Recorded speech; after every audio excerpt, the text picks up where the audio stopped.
In the 1960s, the United States and the Soviet Union were caught in a major Cold War rivalry that spread beyond politics and military strength into the new frontier space. When the Soviets launched Sputnik 1 in 1957, it shocked Americans and created real fear that the US was falling behind in science and technology. In response, President John F. Kennedy announced in 1961 that the United States would land a man on the moon before the decade was over, turning the space race into a national goal.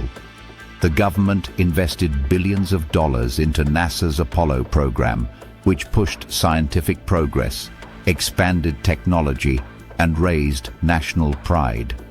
All of these efforts eventually led to the successful Apollo 11 moon landing in 1969. The greatest effect of the moon landing after Neil Armstrong and Buzz Aldrin stepped onto the lunar surface was that the United States proved it had finally overtaken the Soviet Union in the space race. In the early years of the Cold War, the US repeatedly watched the Soviets pull ahead with major achievements like launching Sputnik in 1957 and sending Yuri Gagarin into space in 1961.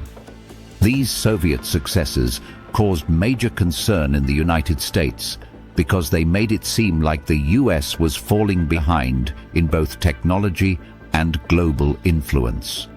When Apollo 11 landed on the moon and the astronauts safely returned home, the mission became a decisive turning point.